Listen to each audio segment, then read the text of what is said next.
오늘 예수님께서는 마음이 깨끗한 자라는 말씀을 해주시면서 그 마음이 깨끗한 거는 마음이 깨끗한 것으로 끝나는 게 아니라 누구를 볼 수 있다는 거예요? 하나님을 볼 수 있다는 거예요. 그래서 이게 마음의 문제인데, 마음이 깨끗한 거와 하나님을 보는 거, 이 두 가지 문제가 함께 연결되어 있어요. 우리가 한번 궁금해할 것이 얼마나 깨끗해야 하나님을 볼 수 있을까? 예수님께서 2000년 전 예수님을 따라다니던 그 무리들에게 주신 마음이 청결한 자는 복이 있나니 그들이 하나님을 볼 것이라고 하는 이 말씀은 어떤 의미에서 우리에게 주셨을까라고 하는 그런 생각을 한번 해보는 거예요. 예수님께서는 장소 불문하고 누가 볼 수 있다고 말씀하시는 거예요? 마음이 청결한 자가 볼 수 있다고 말씀하시는 거예요. 여섯 번째 팔복의 주제입니다. 하나님을 보느냐 못 보느냐의 문제입니다. 당시 이스라엘 백성들은 가장 중요한 하나님을 섬겨나가는 문제는 어디에 있냐면 율법을 지키느냐 못 지키느냐에 있어요. 그래서 율법을 얼마나 지키는지 300개가 넘는 율법의 사항 하나하나를 지켜나가려고 발버둥을 쳐요. 그들의 관심은 하나님에게 있었지만은 사실은 하나님보다는 어디에 있을까요? 율법 조항 하나하나. 그런데 예수님께서 그들이 드리는 제사, 그들이 섬기는 그 헌금, 그들이 그 입고 있는 옷들, 대제사장이 마음속으로는 탐욕이 있고 거짓이 있고 가난한 자를 짓밟고 그들을 막 야단을 치시는 거예요. 그들은 잔과 대접의 겉에만 관심을 가졌고 그 안에 있는 속은 무시한다는 거예요. 겉만 보면 그들은 나무랄 데가 없다는 거예요.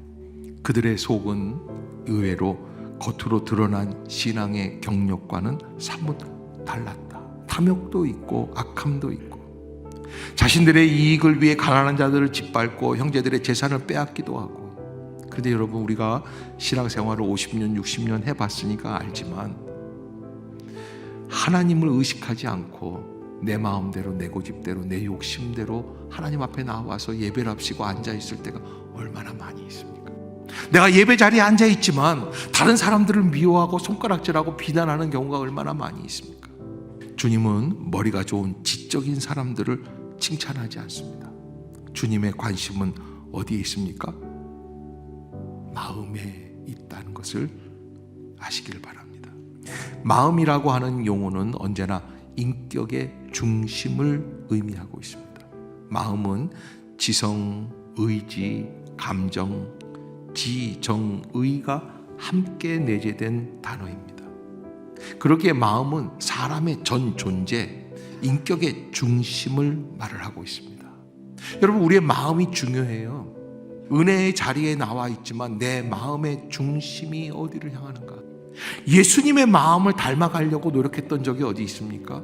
예수님의 말씀이 내 마음속에 비춰지기를 원하면서 하나님 앞에 열려졌던 적이 몇 번이나 있을까요?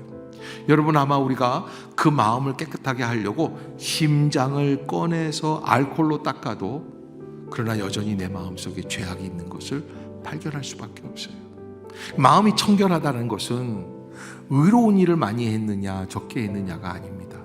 여러분, 십자가 앞으로 나오는 의미가 어디 있습니까? 주님이 그곳에서 우리의 죄를 위해 용서해 주시기 위하여 자기 자신을 죽이셨기 때문에 그래요.